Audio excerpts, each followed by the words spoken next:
So thanks so much for the introduction. It's great to be back here in Lincoln, and thanks for coming out. Uh, as Dan said, I have done some natural science and social science work. I have background in environmental economics. I taught at the policy school at the University of Minnesota for 8 years before I moved over to direct the Water Resources Center. I'm new in this role. I just started in January, so it's been fun to learn how the Water Center here works and meet all of you and learn more about what's happening in Nebraska as I learn about the role of these water centers nationally. So thanks for being here and your attention. This is what I'm going to cover today. First, provide some policy context and some motivation for the work, and then jump into a few cases. So I've been working on the evaluation and valuation of water quality for most of my career. And so I'm going to talk through several different cases that we're working on, applications of these various methods. I'm going to focus more on breadth rather than depth. And if you have questions about the underlying methods, we can go over that. And most of the work I'll present is published. So I'll talk about monetizing damages of nitrate pollution. I know that's an issue that's relevant for Nebraska. Some work I've been doing on visitor perceptions of lake water quality, river water quality, and then more recent work estimating disparities in exposure to environmental contaminants and some environmental justice work that I've been doing on the Mississippi River. And then spend the last third sort of reflecting back on all of that work. So what have we actually learned about trying different methods, all of these approaches that trying to link valuation, research, social science work into policy, and how far have we come in terms of better estimating the value of water quality changes and integrating that into practice, and some advice or thoughts about selecting the right methodological approach for these different types of applications. Okay, so all of you know, there are lots of water quality threats out there. There are lots of decision needs to support a variety of different applications. So whether you're thinking about evaluating expiration of CRP contracts, or how much we should spend to improve the quality of impaired waters, or whether it's worth it to upgrade our water infrastructure, or you're keeping track of the ongoing and very dynamic federal policy landscape, where we are constantly revising rules and regulations, having increase in regulatory scale and scope, and then a rollback in regulatory scale and scope. Every time we have to do that, there's a trigger to estimate the benefits and costs, or really evaluate the implications of those proposed rules or regulations. So at the core of this is sort of traditional policy analysis, where you're estimating benefits and costs of different rules or regulations. But we have a whole host of other decisions we're trying to make too, like where should we invest here or invest there? How do we prioritize? What's the best way to steward the resources that we have at the state or local or federal level? And also not just the efficiency of these policies, but their distribution or equity implications. So at the federal level, we spend a lot of money, actually $1.6 trillion, if you go back to the 1960s, have been devoted to addressing pollutants in our waters, lakes, rivers, and streams. That's one of the most expensive investments in environmental spending of any type of mitigation. So it's worth asking this question of, if we're spending a ton of money on trying to improve water quality and improve water quality outcomes, is that a good return on investment? And so my colleagues Dave Kaiser, Kathy Kling, Joe Shapiro, and others published this paper in PNAS in 2018, where they actually tried to see, are we getting a good return on investment in these dollars we're spending at the federal level to try and improve and protect water quality? And what they actually found was that there wasn't a lot of evidence to suggest that the benefits exceed the costs. So we know we're spending a lot of money on water quality improvement programs. The economics that we have to evaluate if we're getting a positive return on investment for every dollar that we invest in those pollution reduction programs, what we're finding is that there's not a lot of evidence that we're getting a positive return on investment. So median benefit to cost ratio 0.37, definitely less than 1, based on a recent meta-analysis that they had done. So part of this is a problem of being unable to quantify a lot of these benefits.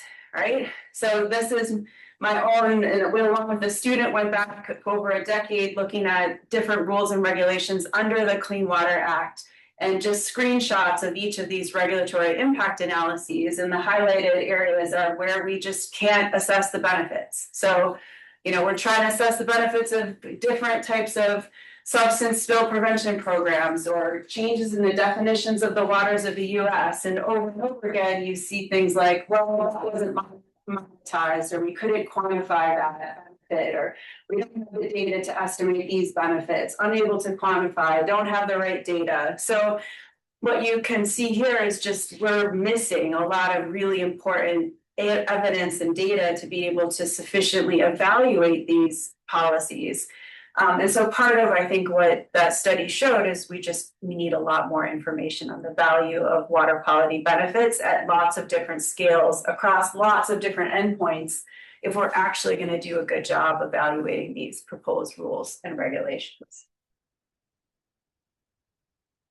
And part of this is because water is super tricky. It's not, so, you know, colleagues who work on the social cost of carbon or do climate economics and modeling and climate policy. And all you have to do is have one number, social cost of carbon, you multiply it by the tons of carbon you're emitted and you're done.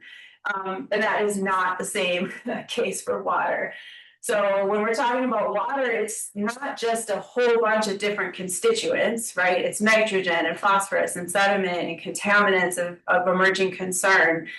It's temperature. It's also all these different endpoints: groundwater, surface water, lakes, rivers, streams.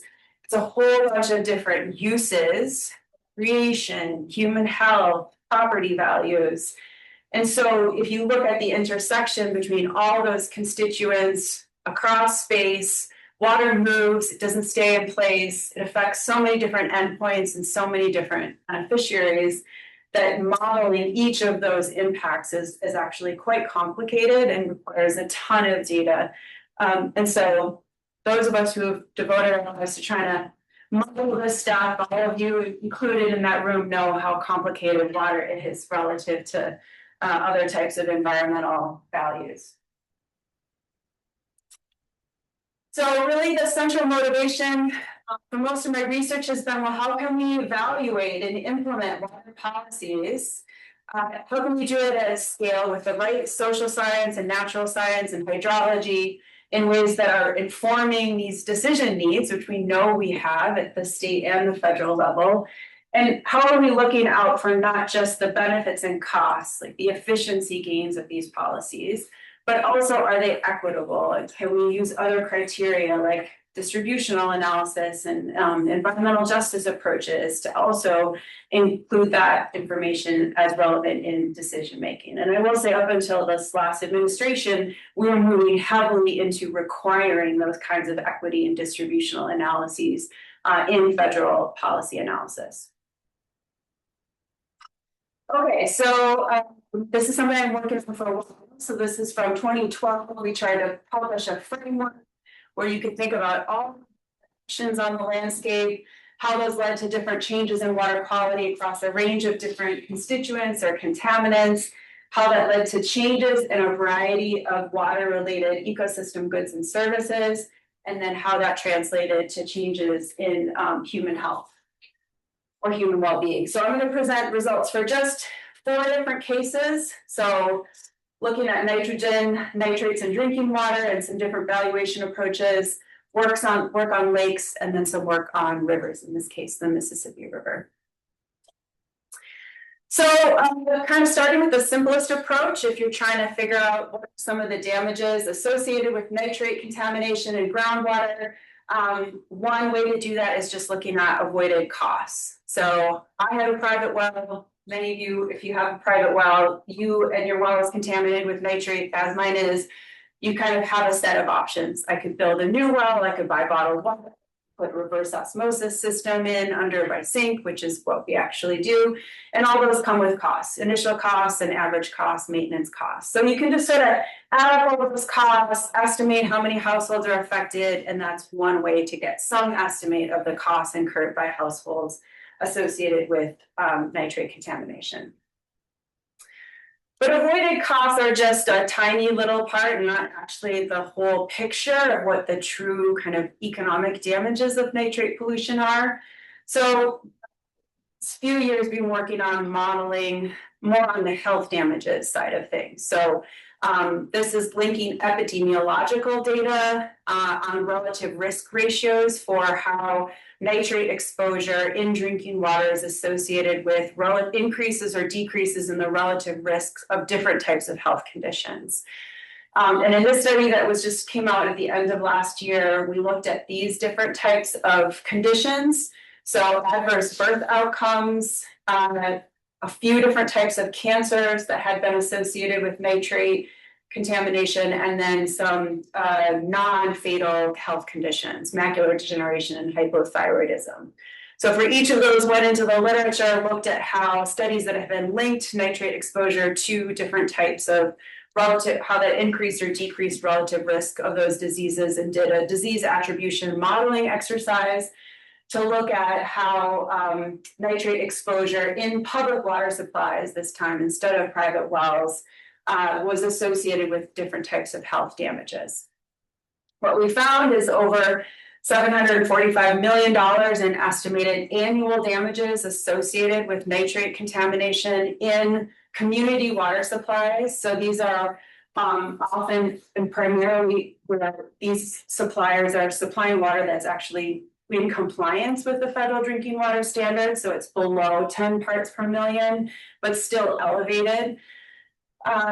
Impacts disproportionately felt by rural and low-income communities. That makes sense. That's where most of this contamination is occurring, right? Is in our agricultural communities.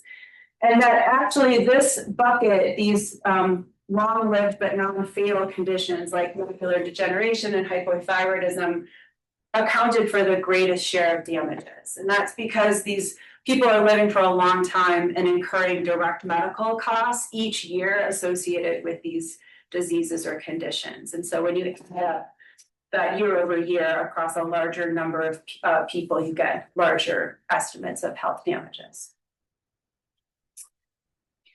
Okay, so I'm moving along now to talking about some more lake-based work.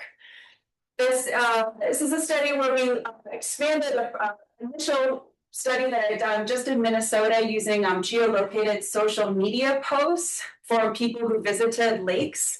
And we expanded that to 50,000 lakes over 17 states, basically from Minnesota to Maine, and did some machine learning modeling to predict how many people, how visitation basically change as a function of lake water clarity. So our questions were, do people visit clear lakes more often than less clear lakes? And what we find is that indeed across this area, for every meter change and improvement in water clarity, there were 7% on average more lake visits. And that's similar to the findings we found in Minnesota, where we found that people visit clear lakes more often than less clear lakes, and they travel further to visit those clear lakes. So just a couple more lines of evidence to suggest that, okay, people are responding to changes in water clarity through their behavior. They're going to the clear lakes more, and they're traveling further to get to those lakes. And this is also similar to work in economics using hedonic property models, where you can say, people also pay more, they're willing to pay more for houses that are located on clear lakes versus less clear lakes. So you can use that approach too to sort of estimate what's the value of changes in lake water clarity.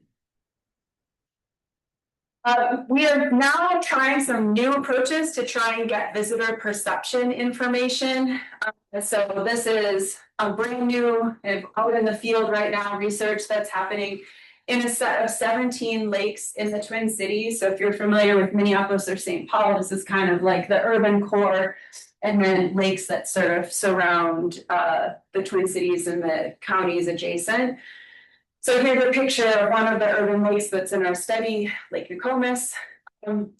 Because it's really expensive to have somebody, a student, like sit at a lake and ask people questions. And it's also difficult to send out surveys across everybody who might visit a lake and anticipate what that user base does. We've been piloting this chatbot approach. So people come to the lake, there's a sign, and it says, "Hi, lake visitor, rate the water quality of this lake." And you text a number to this phone number that's on the sign there. And when they, and you can't see here, but this is translated into 3 different languages below. So there's different numbers associated with each language. So in each of these lakes, these 17 lakes, there's a sign or multiple signs, usually in a public place. We picked lakes that have beaches or boat launches or trails that really encourage people to interact with the lake. And what we're asking for them is to state their perception of water quality on this water quality ladder. So from 0 to 10. And here's the results of our first year of data across the 17 lakes that are in our study. So we can see there's sort of a, there's variation in terms of the perceived water quality score, which is down here. So this would be low perceived water quality, high perceived water quality. And then this is coupled with work by Jacques Finlay and Chip Small, 2 limnologists on the project who are reconstructing historical water quality data for each of these lakes, as well as collecting additional measurements each year.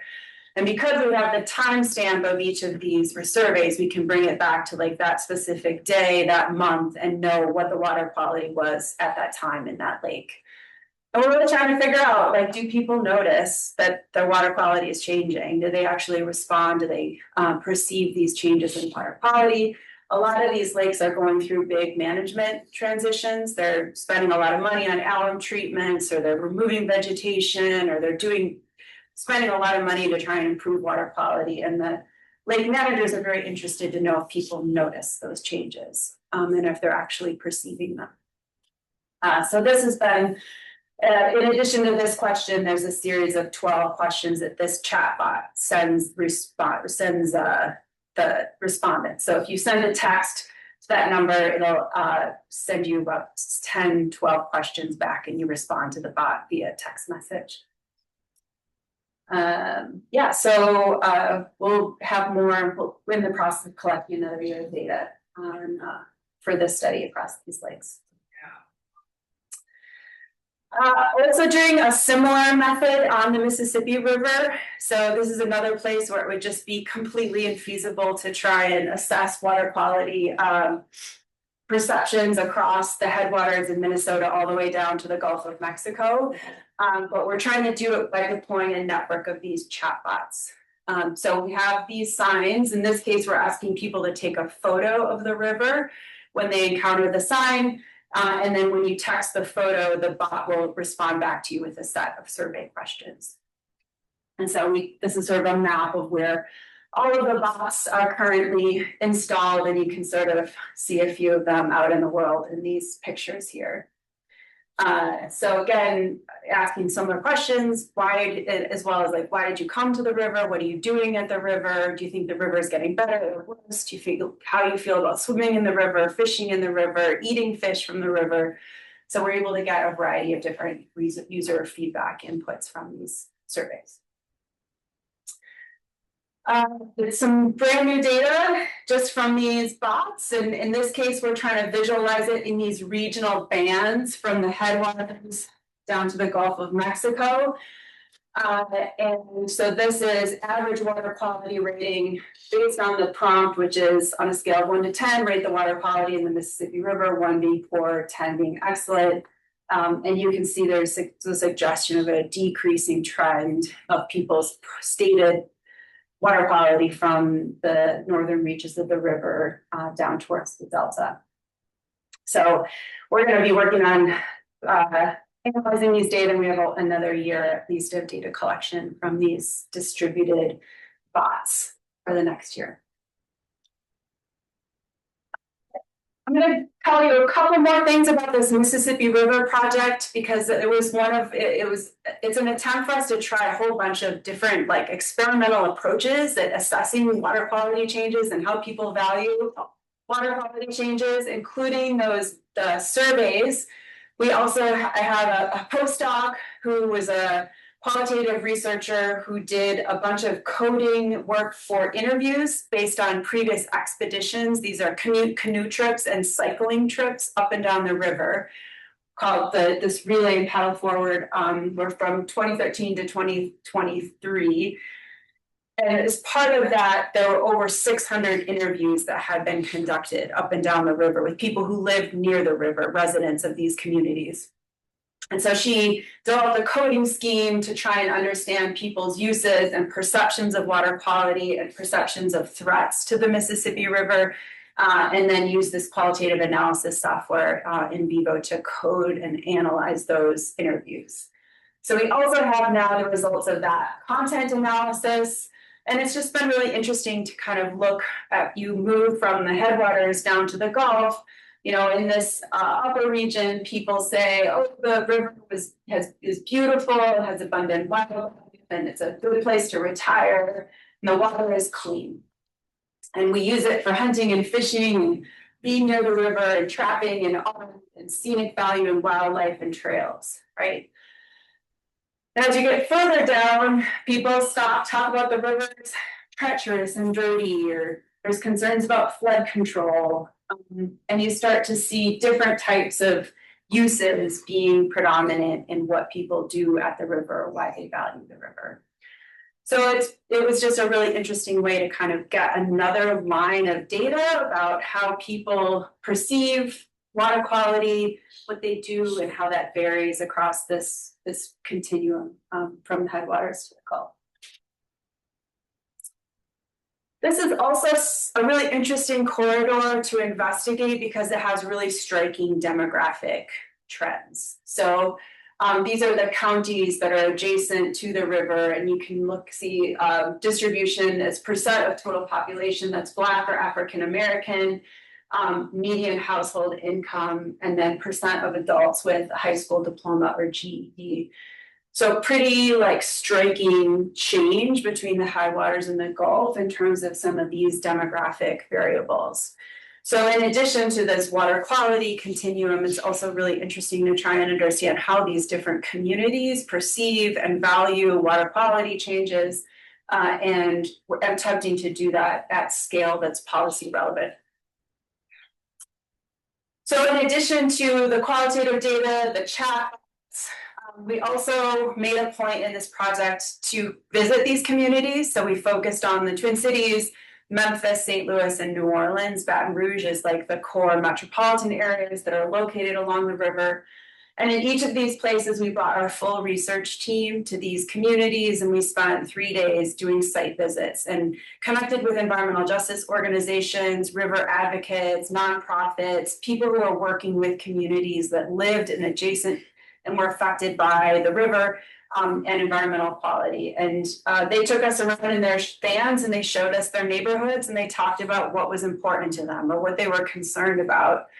And it's quite dramatic, actually, like having someone from St. Louis or Memphis like drive around and show you the petrochemical facilities that are adjacent to their kids' schools, or the parks that are closed down because of radiation in former like poorly disposed of radioactive material in St. Louis, or in East St. Louis, where people routinely have raw sewage that comes up through their houses, and whenever there's a flood on the Mississippi River or a heavy rain event. And high rates of West Nile virus and certain types of diseases that you don't really think of being prevalent in US cities. So the result of spending all this time like thinking and talking with communities about the things that they're concerned with really shaped and changed the way the research team thought about what our role was in doing this work and the things that we decided to ultimately focus on. And so one of the pivots that we made was to spend less time thinking about nutrients and more time thinking about contaminants of concern. And there's as you know, the Mississippi River is heavily industrialized. And so we started to look at industrial pollution as a key concern of these communities to try and get a better sense of how it was distributed across the corridor.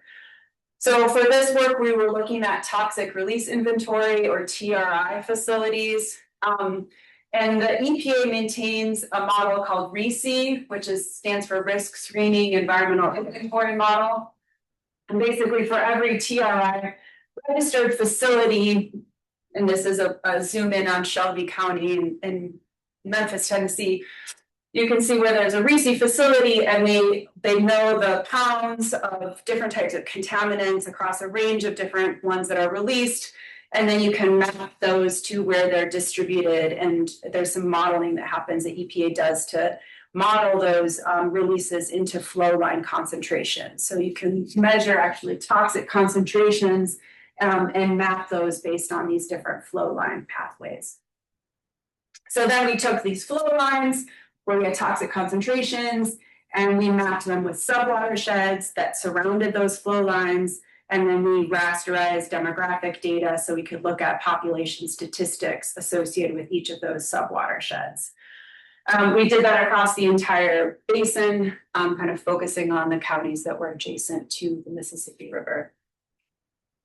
And one of our main questions was like, do residents of color experience disproportionate exposure to these toxic contaminants? At least for the RISI data, we find evidence that they do. So two ways of looking at that. The first is, this is a map that shows toxic concentration. So higher toxic concentration are going to be these like dark purple and plum colors. And then where there's a greater share of the population that's Black or African American, if it's higher than average. So you're kind of looking at the distribution of this like dark purple, where there's both a higher share of African American Black population and a higher exposure to toxic pollution. And you can sort of see that where that's concentrated within geographically within the basin. And then we also calculated disparity ratios. So looking at a reference group, in this case, white populations versus Black or African American populations.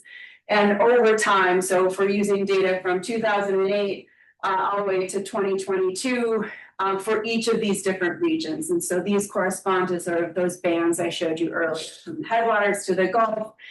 Any disparity ratio that's above 1 indicates that this population, Black or African American in this case, has a higher exposure to toxic pollution relative to the reference population, which in this case is white. So for each of these areas, with the exception of the headwaters and the gorge, you see, and in this part in the lower Mississippi, for most of those regions, there's significantly greater exposure of Black populations to that toxic pollution relative to white populations. And there doesn't seem to be much of a trend of improvement over time if you're looking from 2008 to 2022. Okay. So moving along to just some sort of stepping back and doing some reflection on what we've learned. I have now done a lot of different types of modeling studies on trying to understand the costs and benefits and impacts of water pollution. And the last, maybe 5 or 6 years have really experimented much more with these different types of social science techniques by collaborating with some new people and doing semi-structured interviews and community engaged scholarship and chatbots and other types of experiments, which has been super fun.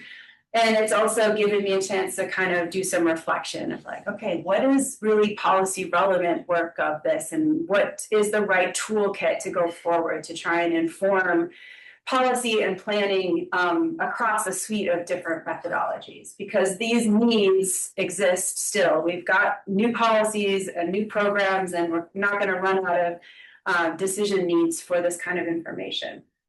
So I'll just close with a few reflections about what I've learned from trying all these different methods and lots of different applications over the last couple of decades. So first, some just reflections on monetization. So putting dollar values on water quality changes. We're making progress. So when I first published that PNAS paper in 2012, we've actually done a lot to address a lot of data needs. So there's more studies all the time that are helping us to understand and quantify these water quality benefits and fill some of those data gaps. And there's multiple lines of evidence that suggest that people value water quality, that there's a positive willingness to pay for clean water. And whether you're looking at that through human health or willingness to pay studies or property values. There's lots of evidence to suggest that people do care a lot about clean water and they're willing to pay for it. There's some, new fun high resolution data, new technologies that increase our ability to assess these trends over time and space. I haven't even dipped my toes into AI, but I'm imagining there's lots of potential applications there. I was on a call with a set of lake managers presenting back this data just this week, and they were just like, oh, our lake has a geofence if you ever want to use that. And I was like, what's a geofence? But apparently I could spam anyone with a text message who's near the lake because they have that geofence there. So it's interesting. Okay, I'll get back to you on that one. Monetized values for water quality changes can be readily incorporated in benefit cost analysis. And this is really important and continues to be a huge need at the federal level.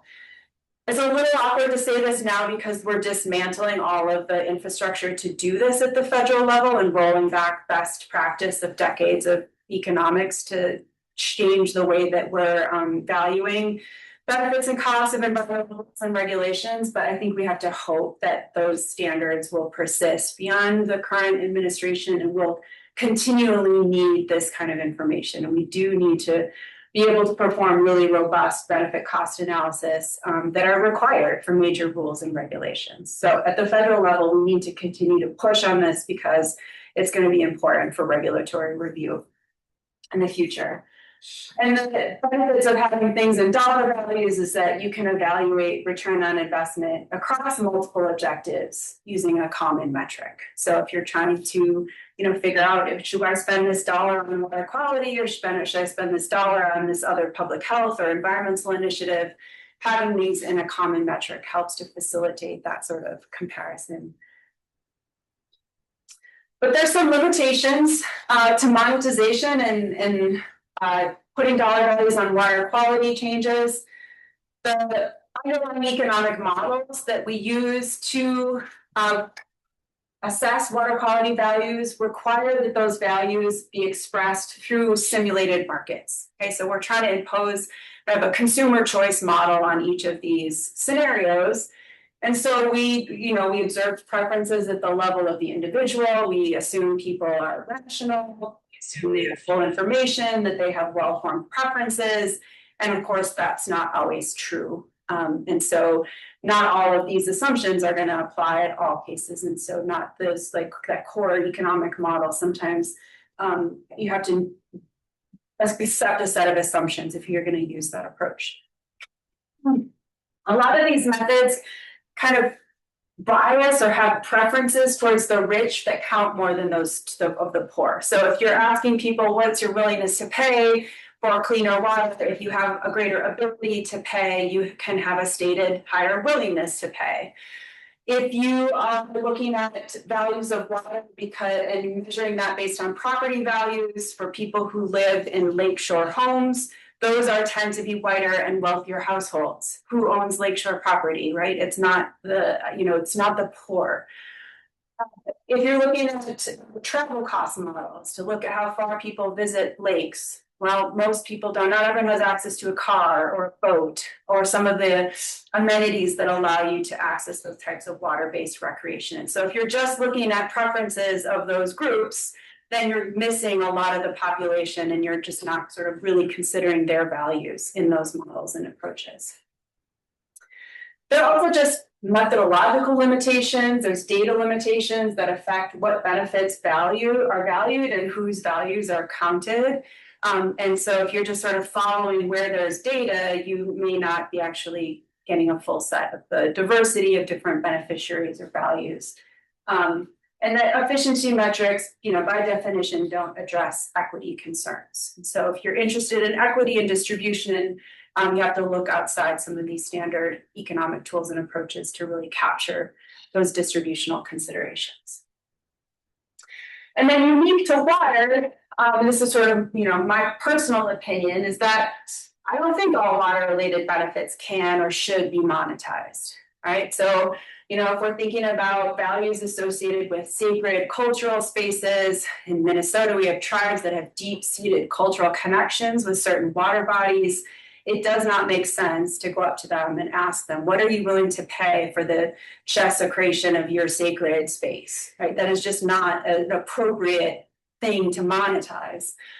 And there's things that are really tricky, like we have a significant immigrant population where white bass fishing is not just something they do for fun, it's like part of a cultural tradition that connects them to their heritage, and is part of coming of age for those communities. And so applying that kind of what are you willing to pay, or that sort of market-based mechanism, I think, to try and convert some of these deep-seated cultural and spiritual values and place-based values and socially constructed values to these types of water values, I just don't think is an appropriate application.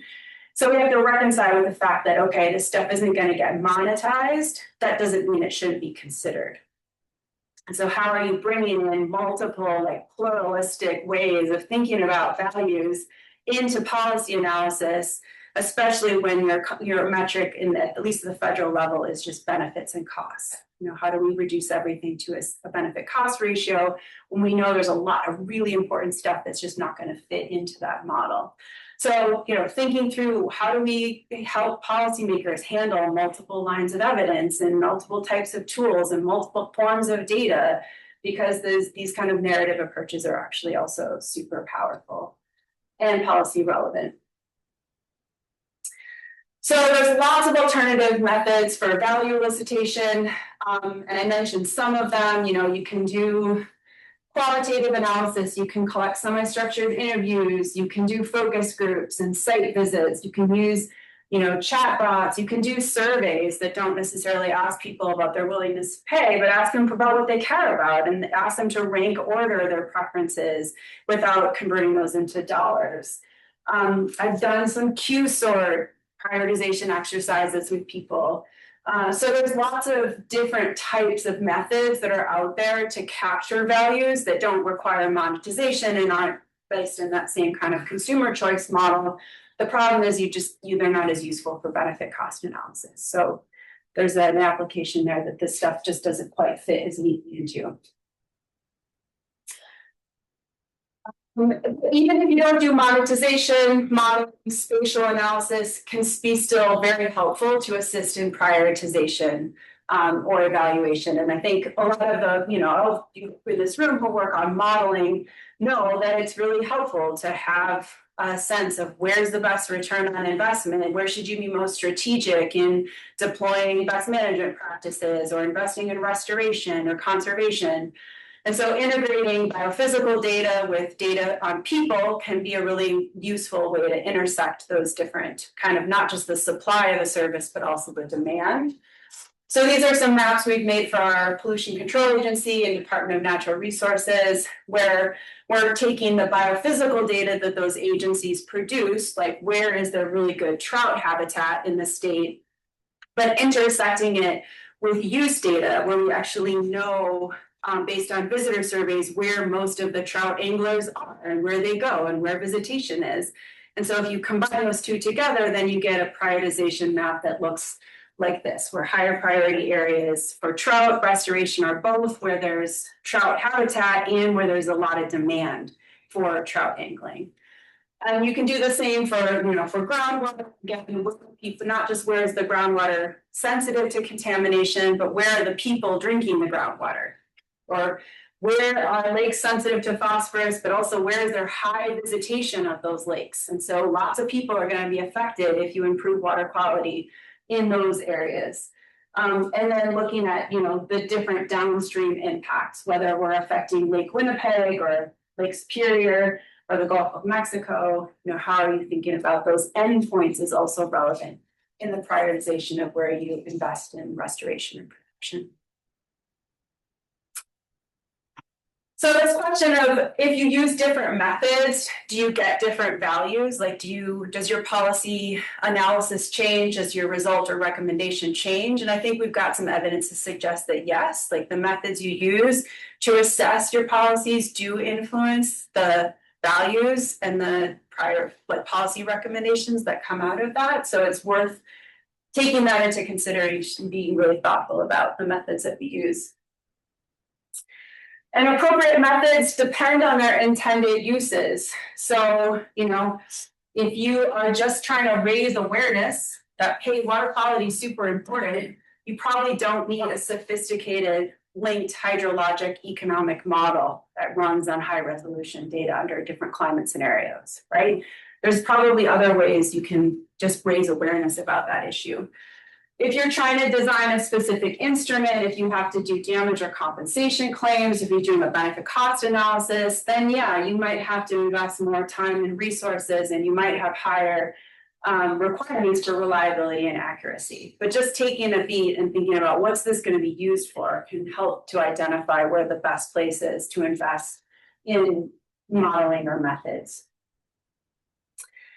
We did some surveys with 40 different water stakeholders across different sectors, the NGO sector, the private sector, and state government in Minnesota, and just asked them, how do you use valuation research? What do you use it for? And we showed them a bunch of different research and asked them, you know, what was useful, what they liked about it, what they would use it for. And pretty much everyone said, well, actually, I just use this to raise awareness. Like, I'm not actually doing, you know, much in terms of litigation or designing instruments. And so for us, that was actually really interesting to be like, you know, we're doing all this like sophisticated work, and all they want at the end of the day is something to draw on to say like, hey, people care about water. So that sort of made us reflect back and be like, okay, like maybe not in every case, we don't need to be doing, you know, the kind of sophisticated modeling. So having that feedback about what people actually use, how they use it, helpful. And what we heard from them was the kind of the best data was this sort of narrative and numbers combination. Having those firsthand narratives was actually really useful, especially for state government who wanted to be able to talk about the work and why it mattered to their constituencies. And we're actually quite skeptical of the benefit cost analyses, like return on investment numbers. They were like, well, we don't know how you got this. So putting up a couple of if people are interested in just like different guidance for selecting valuation approaches, and how you might think about which values and how they'll be used, and then processes for selecting the appropriate methodologies and communicating that. Some of this work is in a new paper that I just published in Ecological Economics. It just talks about different methods and why they're useful in different cases. And then the paper that has information for stakeholders and how they use water value information. So happy to share more about it. And that's where I'll close today. I'm like happy to have questions, and thanks so much for your attention.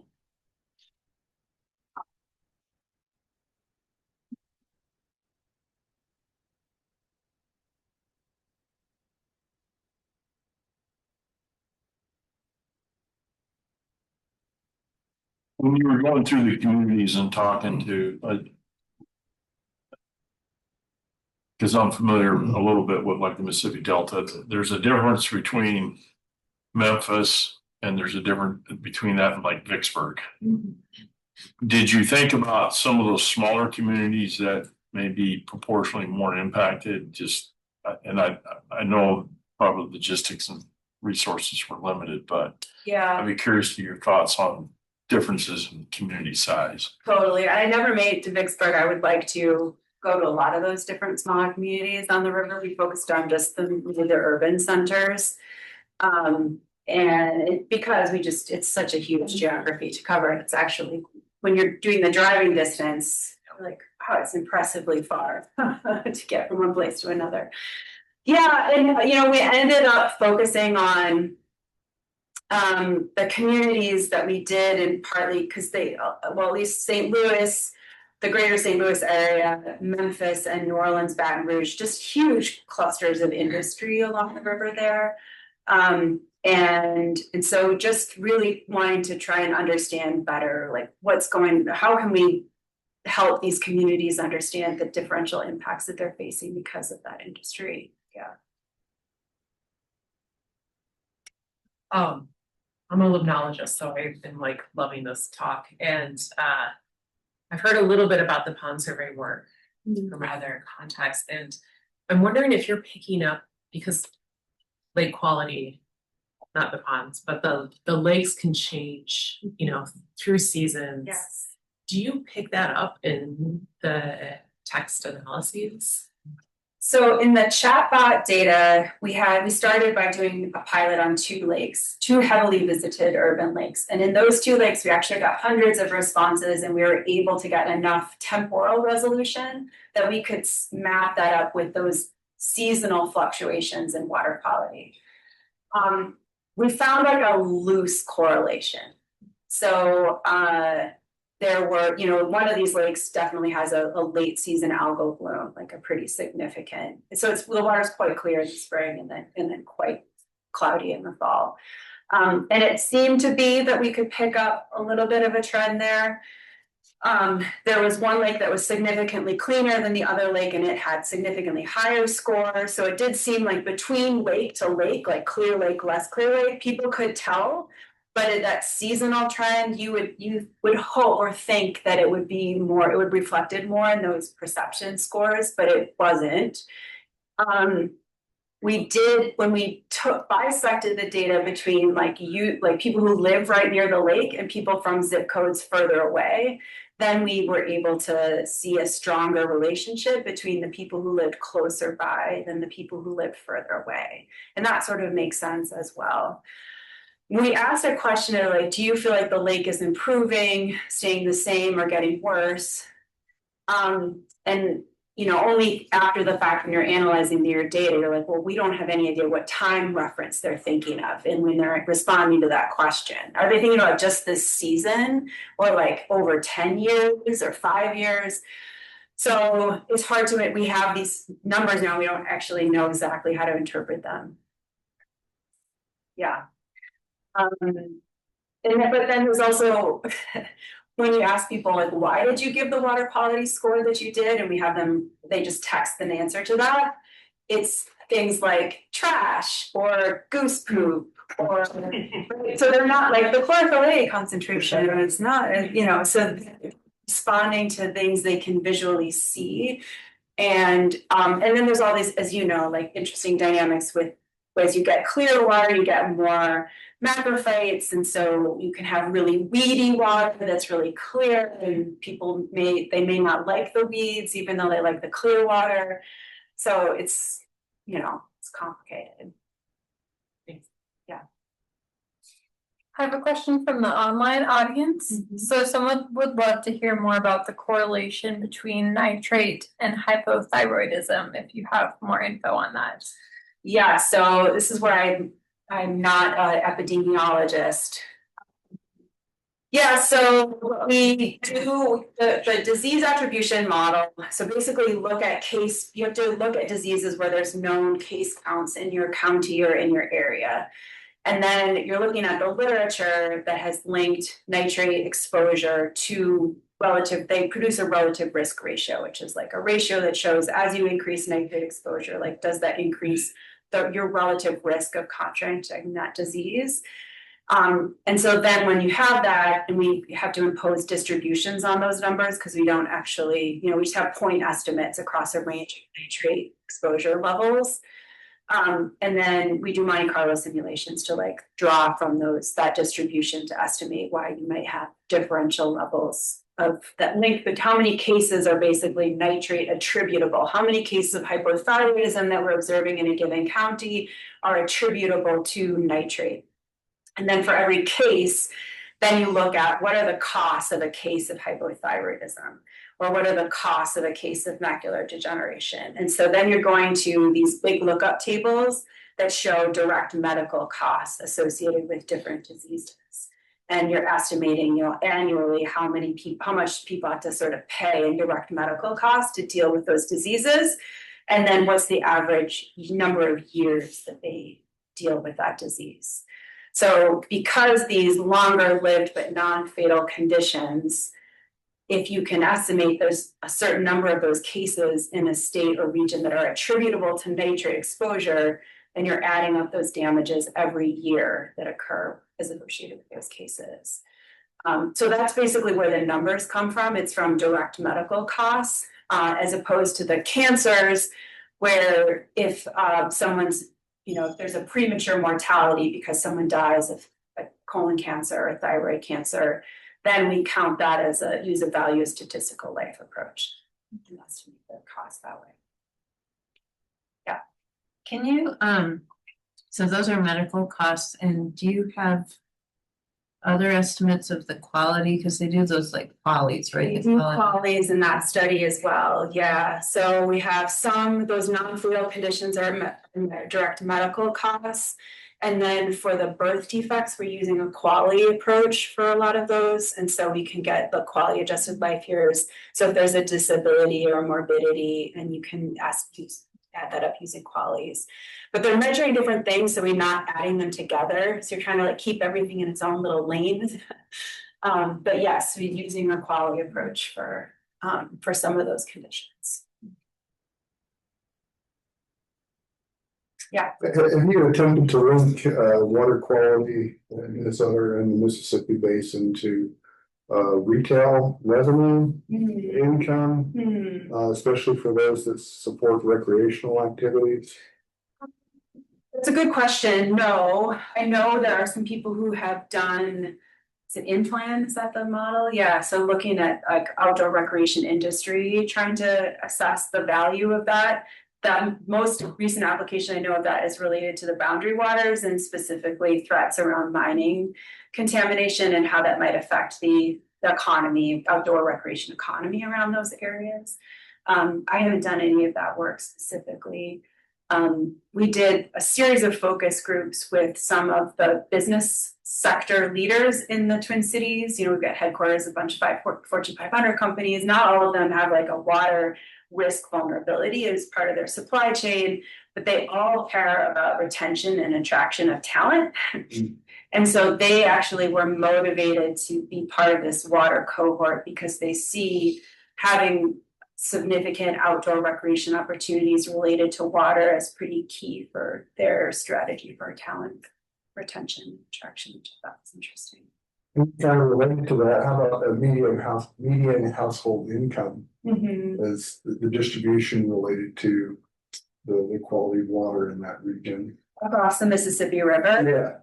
Yeah, so this is one, I love other people's thoughts on this. So if you actually look, it depends on what you measure as water quality of the river, because if you look at nitrates, they're way higher in the headwaters than in the Gulf. Yeah. So it looks as if it's the opposite, right? Like the heavy nitrates are in the upper part of the river and there's less, part of it's just the solution, the pollution is dilution. But that's also where all the nitrates coming from. There are no, unless somebody can find this for me out there, I'm talking to like the Zoom room. But there's a really good data in the upper Mississippi River on water quality. It's consistent monitoring year over year. Once you get into the lower sections of the river, it's like there's nothing.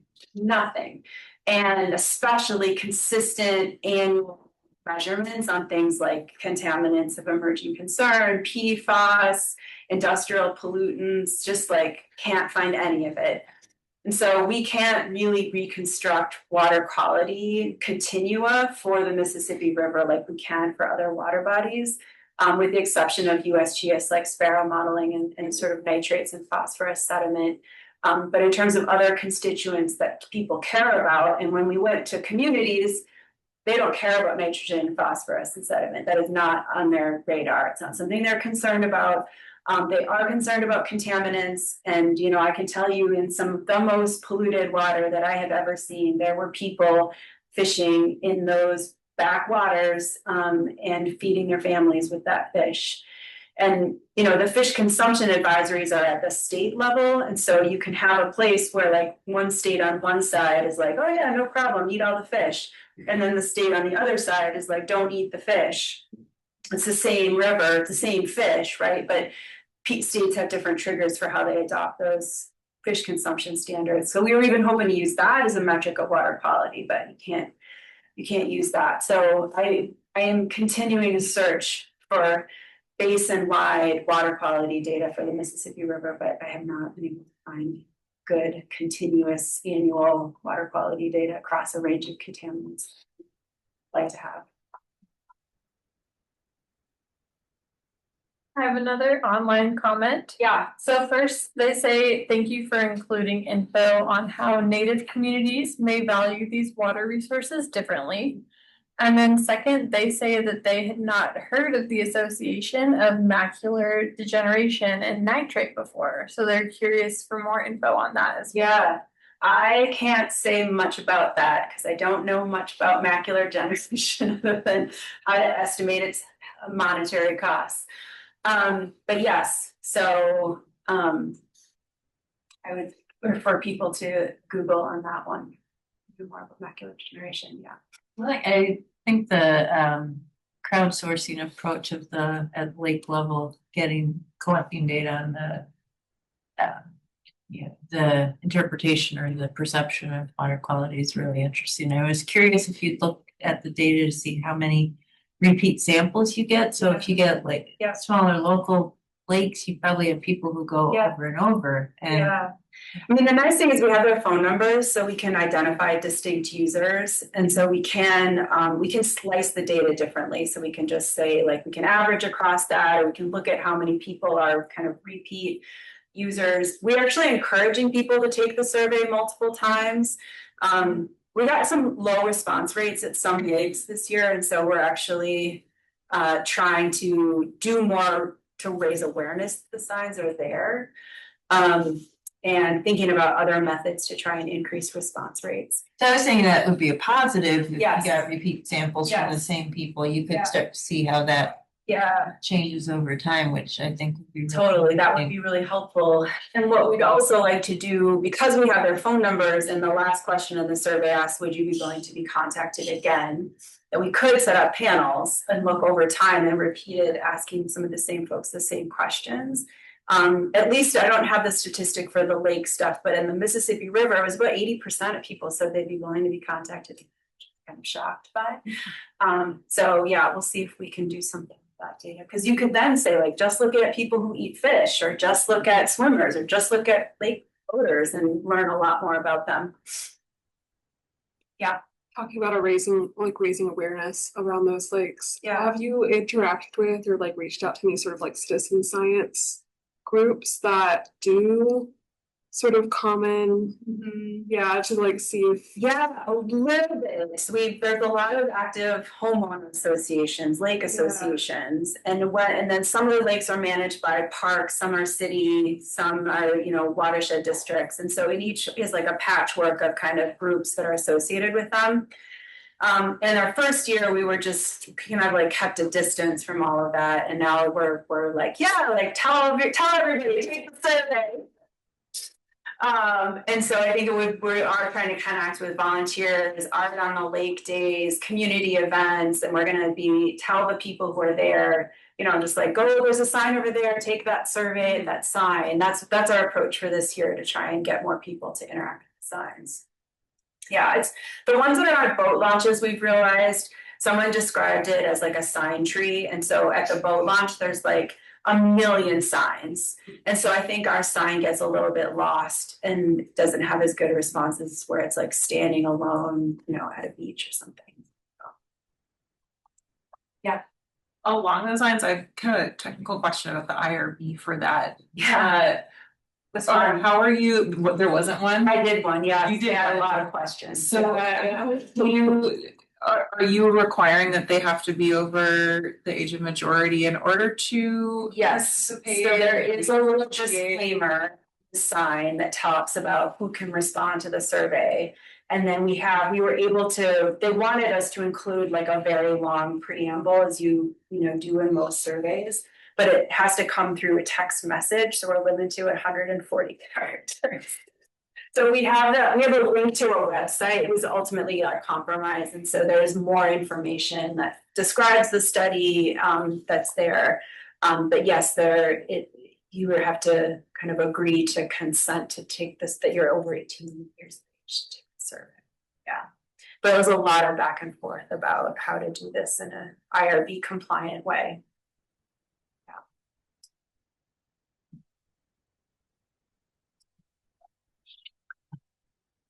All right, well, we're coming up on 4:30, so I think we'll call it good. Thank you very much.